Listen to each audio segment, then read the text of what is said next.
I had an interesting comment on my last video that I had missed a bunch of mutations and that in doing that I had made their ears hurt.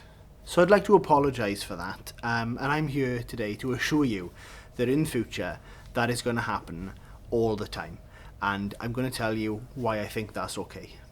In every language there is a gold standard for what is correct and proper, and I think that's right because you need that outline as a basis for communication, which of course is the main point of language. However, the gold standard of, say, English today is vastly different to the English of 200 years ago, 500 years ago. If you go back 1,000 years, then you'd be lucky to understand a text without an appendix explaining half of it to you.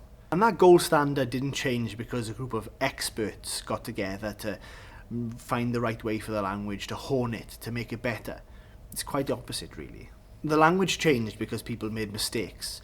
They mispronounced things, they dropped letters out of words, they dropped words out of phrases, and they came up with words for things that they were already words for. It was a horrific mess. And I've got bad news for you linguistic purists, because it is still a horrific mess. It has always been a horrific mess. That is how language works.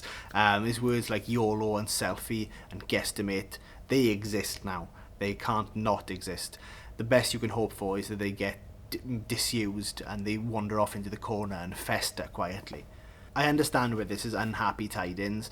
I pride myself on spelling. I'm a very good speller. When I see that someone has misspelled tongue, Tounge, it really upsets me, because tounge is disgusting. That is a disgusting word. But if that mistake is widespread enough, then given time, that will become the correct spelling. And is that really a bad thing? Will we lose our understanding of what a tongue is because of that? No, we won't, unfortunately. I think it's even more pronounced with Welsh, because with English you've got a language that's so vast and set in the world that it can deal with all the slang and the mutilations and the different dialects of it, and it's not an issue. Like, the biggest cliche I can think of is when footballers get interviewed every weekend and they say, "We done a good job." You didn't done it, you did it, didn't you? You didn't done a good job, you did a good job, huh? What? And after all of that, there's no real outrage or concern. People just go, yeah, fine, okay. But Welsh is a smaller language. It's been on the wrong end of persecution and discrimination for quite a long time, and it's got a little bit defensive because of that. So things like dropped mutations or wrongly gendered words become more important. They've even been known in some cases to hurt people's ears. But for me, the most important concern around Welsh is one of confidence, because I feel like I'm aware of a lot of people who are able to speak Welsh but perhaps don't because of anxiety or a fear of embarrassment about getting things wrong. I don't have the stats to say there's loads of people like that, but that's my theory.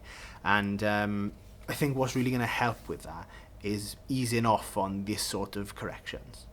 I'm not saying the corrections aren't needed, that they aren't vital, but perhaps there needs to be a balance struck. Like, if we can make a motion to not stigmatise getting that wrong so much, then I think that would be a really great thing.